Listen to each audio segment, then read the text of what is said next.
Good morning students.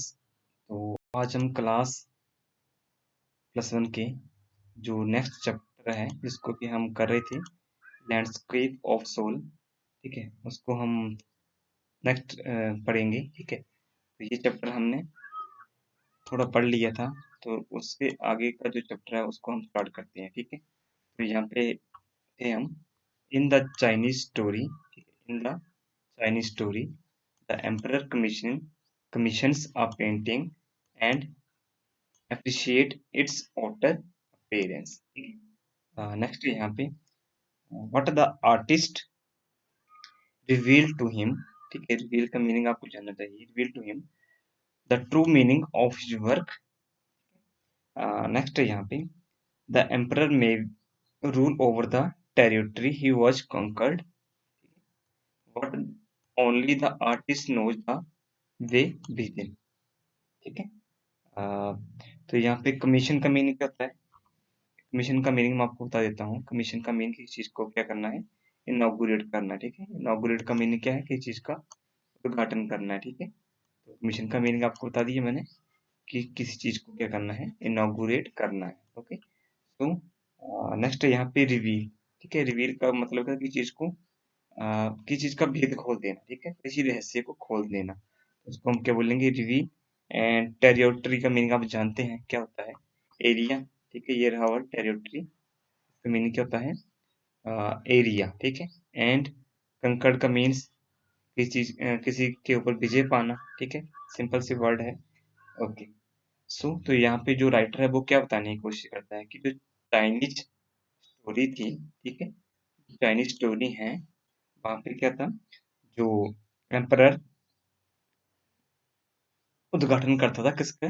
Painting का। ठीक है, एप्रिशिएटेड और understand it's outer appearance only. तो यहाँ पे ये बताया गया है कि जो चाइनीज राजा थे वो सिर्फ पेंटिंग की जो आउटर अपीयरेंस थी उसको ही वो अप्रिशिएट करते थे। अप्रिशिएट का मीनिंग होता है प्रशंसा करना। ठीक है, नेक्स्ट है what the artist showed him the true meaning of his work. ठीक है, जैसे यहाँ पे बताया गया है, लिखा भी है, the artist know the way with in. इसका मीनिंग है कि आर्टिस्ट ही पेंटिंग का जो रियल मीनिंग था उसको जानता है। ठीक है, the emperor is certainly the ruler of the area of the land he was born. तो पोइट कहते हैं कि निश्चय ही जो एक राजा होता है वो उस अ, पूरे के पूरे टेरिटरी यानी एरिया का मालिक होता है जो उसने जीती हो। What the inner aspect and peace of life is known only to the artist. परंतु जो क्या है, पीस ऑफ लाइफ है, वो हमेशा कौन ज्यादा जानता है? राजा की बजाय जो एक आर्टिस्ट होता है वो ज्यादा जानता है। नेक्स्ट है यहाँ पे, नेक्स्ट देखते हैं हम, let me show the way the adow, a word that means both the path or the method and the mysterious work of the universe. The painting is gone, ठीक है, the painting is gone, but the artist has reached his goal। ठीक है, but the artist has reached his goal beyond any material appearance। appearance जानते हैं appearance क्या होती है? Okay, सो तो यहाँ पे देखते हैं मिस्टीरियस का मीनिंग पता ना आपको? मिस्टीरियस क्या होता है? रहस्यमय। ठीक है, जो कि क्या हो? स्ट्रेंज हो या सीक्रेट हो। ठीक है, मिस्टीरियस का मीनिंग मैं आपके साथ शेयर कर दिया। And then beyond any material appearance means beyond physical appearance. ठीक है, बियॉन्ड फिजिकल अपीयरेंस। ठीक है, सो तो यहाँ पे इन लाइंस का जो एक्सप्लेनेशन है उनको हम एक बार चेक कर लेते हैं, तभी आगे बढ़ते हैं। ठीक है, ये लेसन काफी ज्यादा टफ है, इस चैप्टर को ढंग से पढ़ लेना, इसमें काफी ज्यादा वर्ड है जो आपको सीखने को मिलेंगे। और इंग्लिश लिखने और पढ़ने के लिए आपको जो आपकी वर्ड पावर है या वोकेबलरी पावर है वो अच्छी होनी चाहिए। ठीक है, तभी आप इंग्लिश को इंग्लिश में अच्छे मार्क्स आपके आ सकते हैं। ठीक है, सो यहाँ पे देखते हैं हम, the painter had told the emperor that he would show the path to him. तो पेंटर क्या कहता है राजा से कि वो आपको क्या दिखलाएगा? रास्ता दिखलाएगा। The word thou is the name of the painter. तो यहाँ पे जो ये बात पेंटर कह रहा था उस पेंटर का नाम क्या था? दाउ, DAO। ठीक है, it also means method and path the strange work of this universe. तो डाउ का मीनिंग क्या होता है कि जो हम स्ट्रेंज वर्क करते हैं इस यूनिवर्स में, ठीक है, उसका जो मेथड है, ये जो रास्ता है, ठीक है, इसका मीनिंग वो है। द पेंटेड हैड डिसअपीयर्ड, तो ये जो sorry the painting had disappeared, तो पेंटिंग जो डिसअपीयर हो गई है। और the artist achieved his goal that is much beyond the physical limits of this universe. ठीक है, तो अब क्या है, जो पेंटिंग वो तो गायब हो चुकी है या डिसअपीयर हो चुकी है, परंतु उसकी जो अचीवमेंट है वो क्या है, बियॉन्ड फिजिकल लिमिट्स से है। ठीक है, नेक्स्ट है यहाँ पे a classical Chinese landscape is not meant to reproduce an actual view as would we as would a western figurative painting, ठीक है, whereas the European painter wants you to borrow his eye and look at a particular landscape exactly as he saw it, okay, uh, from a specific angle. The Chinese painter does not choose a single viewpoint. Okay, so देखते हैं यहाँ पे कि यहाँ पे और जो tough word है वो क्या है। ठीक है, सो लैंडस्केप आप जानते हैं, लैंडस्केप का मीनिंग मैंने आपको स्टार्टिंग में बता दिया लेसन का। ठीक है, लैंडस्केप का मीनिंग क्या होगा, सीनरी। ठीक है, लेसन का नाम ही क्या है, लैंडस्केप। ठीक है, landscape of soul. Okay, and figurative painting means painting deprived from real object. ठीक है, पेंटिंग जो क्या है रियल ऑब्जेक्ट को शो करती है, उसको हम क्या बोलेंगे, फिगरेटिव पेंटिंग। ठीक है, सो आगे बढ़ते हैं और यहाँ से जो एक्सप्लेनेशन है उसको चेक करते हैं कि यहाँ पे जो राइटर है वो क्या बताने की कोशिश कर रहा है। ठीक है, सो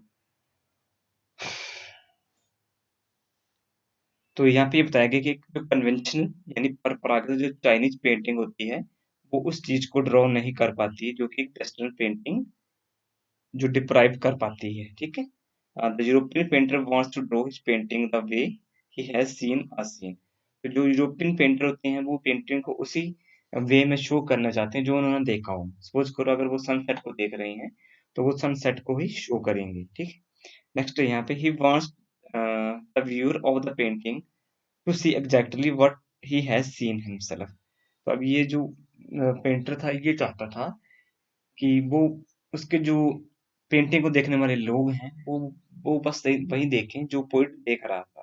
Chinese painter does not believe that every person should have the same view.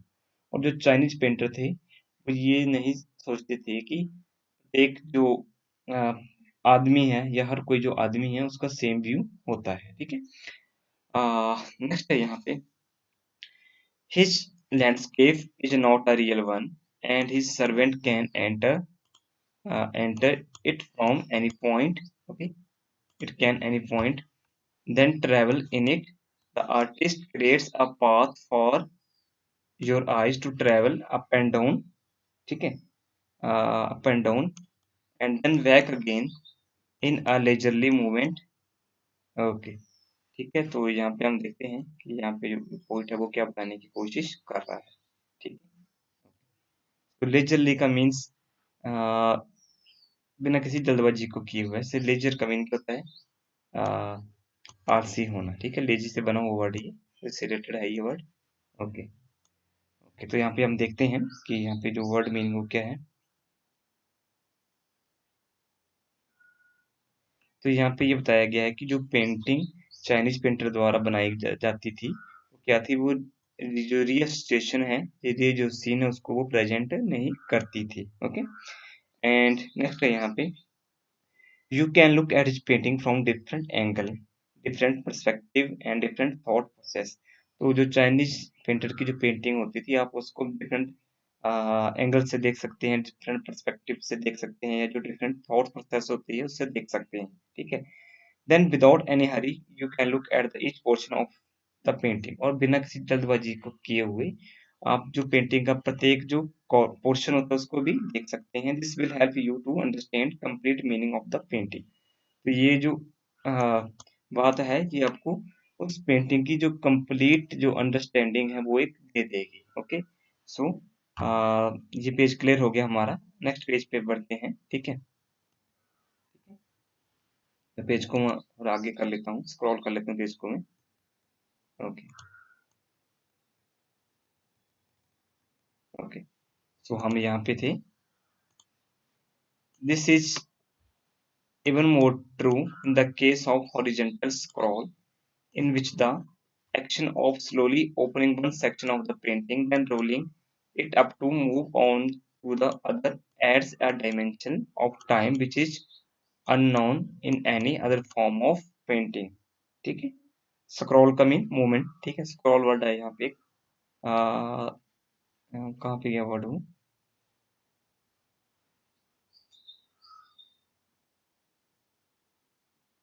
Horizontal के पास ये रहा वर्ड स्क्रॉल। ठीक है, इसका मीनिंग क्या है, मूवमेंट। ठीक है, मूवमेंट, सॉरी, MOVEMENT। ठीक है। सो तो यहाँ पे नेक्स्ट जो पेंटर है हमारा वो क्या बताता है, when a viewer moves his gauge horizontally on the painting, जब कोई व्यू मैन देखने वाला हो, वो जो हॉरिजेंटली क्या करता है, इस पेंटिंग को देखता है, he feels that one section after the other is opening और इज व्यूइंग। तो पोइट को, सॉरी, तो देखने वाले को ये लगता है कि पेंटिंग की जो एक और सेक्शन है वो उसको देखने के लिए खुल रही है। ठीक है, when he moves his gaze vertically up up he feels as if the painting is entering into another time zone. और जब वो पेंटिंग को वर्टिकली देखता है तो उसको ऐसा महसूस होता है कि वो किसी दूसरे टाइम जोन में एंटर कर रहा है।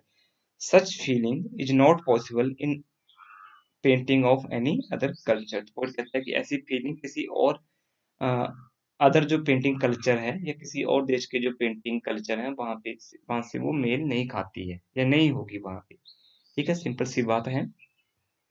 सो नेक्स्ट है यहाँ पे, it also require the active participation of the viewer who decide at what pace he will travel through the painting, a participation which is physical as well as mental. The Chinese painter does not want you to borrow his eyes, he wants you to enter his mind.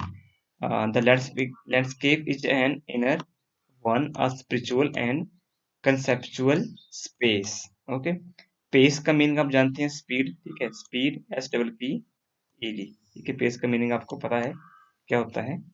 और conceptual space का meaning understanding. ठीक है, इसका word का meaning क्या होगा, understanding.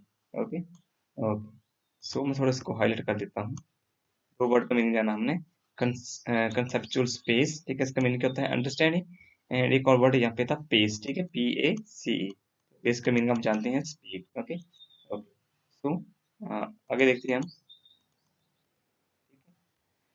तो यहाँ पे देखो क्या था, to attain such a deep understanding the viewer also needs the actively participate. और कहता है कि इस तरह की डीप अंडरस्टैंडिंग के लिए जो व्यूअर है, जो पेंटिंग को देखने वाला है, उसके पास भी एक्टिवली पार्टिसिपेशन होनी चाहिए। The viewer decide the speed at which he will view and try to understand, this is physical participation as well as mental participation। The Chinese painter does not want that everybody should see only his view viewpoint। uh, Next है, he wants that every viewer should exercise his own thoughts process to understand the painting। The sense or landscape is seen from the inner feeling and understanding as per the viewer thought process। तो Chinese painter का यही मानना था, जो Chinese painting करते थे वो यही मानते थे कि प्रत्येक पर्सन का जो व्यू है वो अलग अलग है। तो वो यही चाहते थे कि प्रत्येक पर्सन इस पेंटिंग को अपने व्यू से देखे, ना कि उसके व्यू से। ठीक है, तो आज के लिए इतना काफी है। तो आज हमने पैराग्राफ किए लेसन के, द लैंडस्केप ऑफ सोल। ठीक है, धीरे धीरे मैं इसके आपके जो क्वेश्चन है वो भी करवा दूंगा। ये लेसन काफी ज्यादा टफ है। ठीक है, तो इस लेसन को थोड़ा स्पीड कम रखिए ताकि आपको भी लेसन समझ आए और जहाँ से जो टफ वर्ड है वो भी आपके क्लियर हो जाए। ठीक है, और यहाँ से क्वेश्चन भी काफी ज्यादा बनेंगे। और यहाँ पे इन क्वेश्चंस में आपको क्वेश्चन अकॉर्डिंग टू लेसन नहीं लिखने पड़ेंगे। ठीक है, इसमें आप अपनी मर्जी से कुछ नहीं लिख सकते हैं क्योंकि ये काफी ज्यादा कॉन्सेप्ट बेस्ड लेसन है। ठीक, सो मिलते हैं next time and thank you.